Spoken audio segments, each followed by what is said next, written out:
Hello and welcome. In this video, I'll be taking a look at the buff and debuff mechanics in Mitrasphere, as well as how to identify them in battle. So to help me out, I will be looking at the Altama wiki, which is the official global Mitrasphere wiki.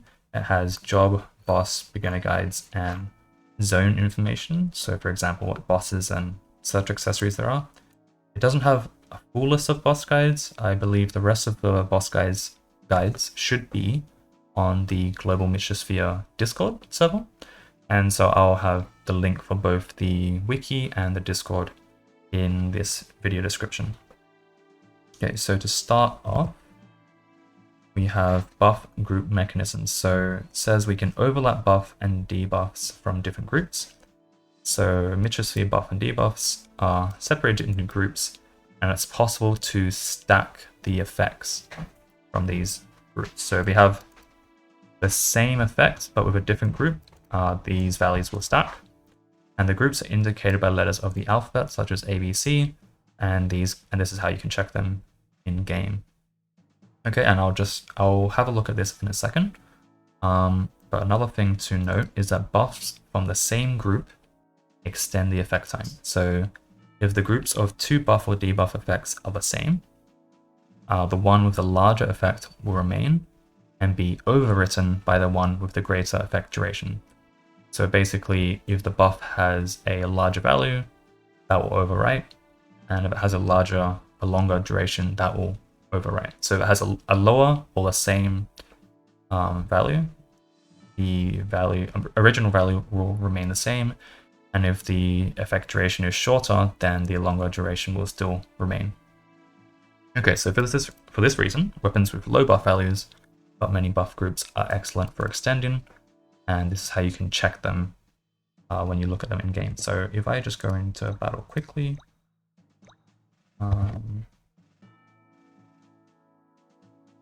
okay, so we have a buff sword here, Flanger, which gives us a 200% physical damage buff, as well as another 100% physical damage buff here. So a B group and L group buff.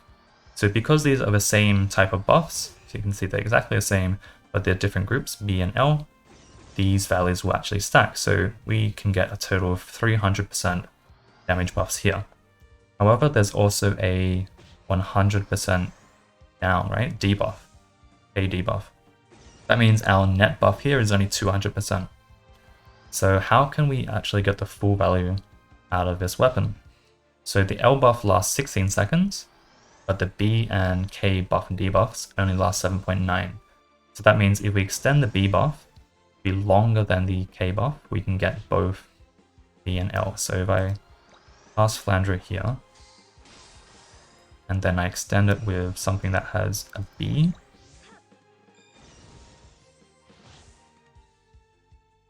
can see that the B and L buff are here, but the K debuff is gone. So just to show you, Tamari Ball has a B and M buff, which means it extended the larger B buff.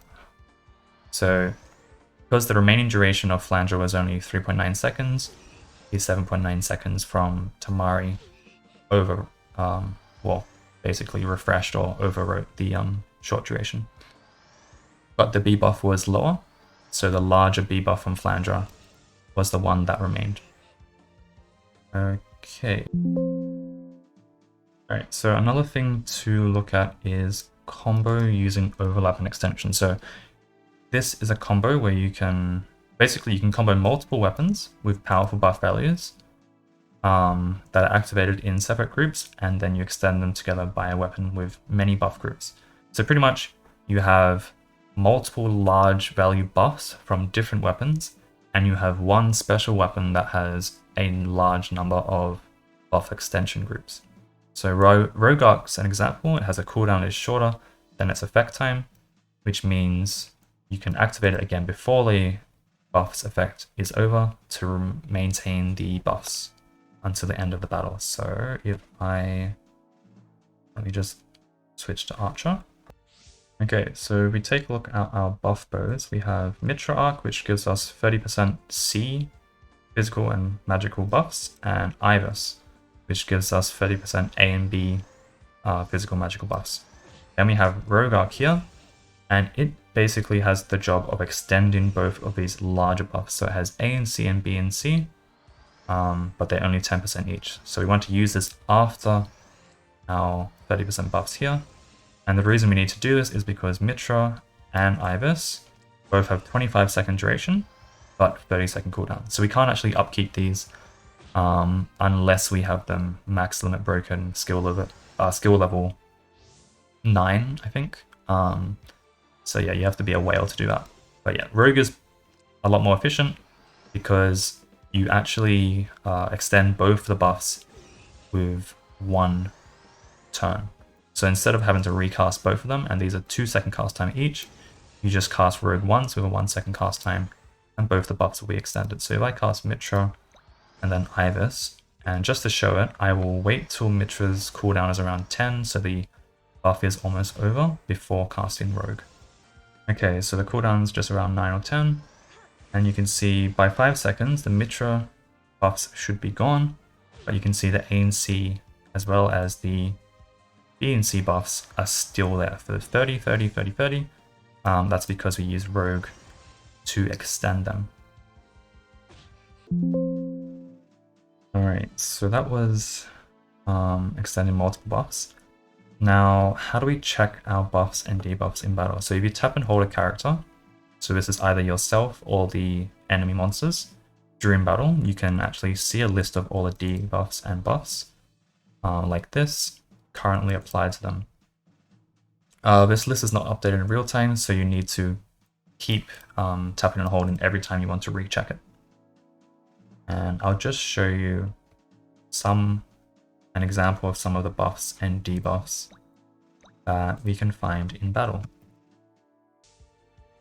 Okay, so I'm going to use Yuzu first up because this has a multitude of buffs. It has physical and magical damage dealt up buffs, it has elemental resistance, an ally HP recovery buff, which is useful for clerics, and a HP recovery up buff, which is useful for, well, I guess guards and swordsmen mostly. So this means ally HP recovery up means that when you use a healing weapon on your allies, it will do more healing, and HP recover up is just for yourself. So self heals and heals you receive will be buffed. So if I use Yuzu, let me check our buffs. So the physical damage dealt up is this one. So that's what the damage looks like, and magic damage looks like that with the up arrow, or the up, they're pointing upwards here. And these are all the resistance buffs here. So there's fire, water, wind, earth, light, dark. This is the ally health recovery buff, and this is the heal recovery buff on yourself. Okay, next up are mitigation buffs. So I'm going to use a spear, which gives us physical damage taken down and magical damage taken down. So I use this now. And so you can see I have I and F. So this is physical damage taken down, this is magical damage. So basically all physical buffs and debuffs will be orange, and magical buffs and debuffs will have like a blue kind of icon. But yeah, physical damage, mitigation, magical damage, mitigation. And CCT, Chaos Clad Fawn, it gives debuffs. So physical damage taken up debuffs and magic damage taken up debuffs. So I use it on this enemy, so if I hold this, you can see F and D. So this is physical, mitigation debuff, magical, mitigation debuff.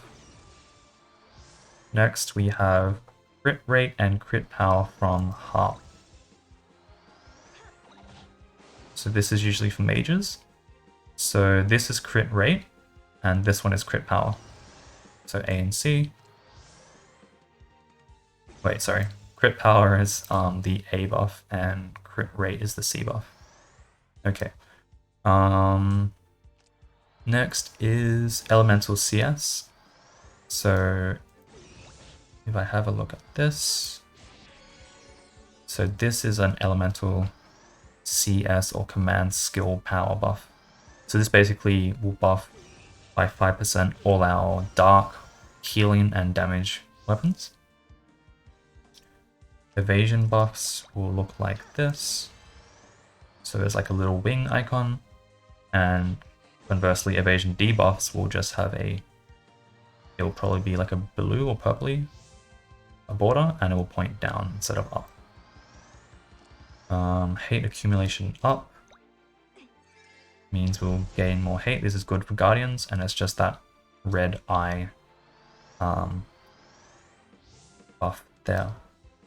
And then we have an accuracy debuff,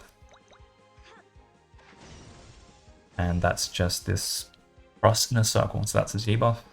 Accuracy buffs will just be orange with the arrow pointing up. Okay, so that's some basic buffs and debuffs that you'll probably see in battle. So ones that are important to look out for are stuff like buffs and physical damage buffs and physical damage taken up debuffs, because these are the ones that you want to extend as different classes. Heal buffs are good so that you know when the buff is still active. So some cleric items have long duration buffs like Yuzu, which means you can test or you can check if you need to reapply it. And for Guardian, mitigation is very important. So you need to be able to check that your mitigation buffs are still up and if you need to extend them. Okay, so that marks the end of this video. I hope this was helpful, and I'll see you all in the next video.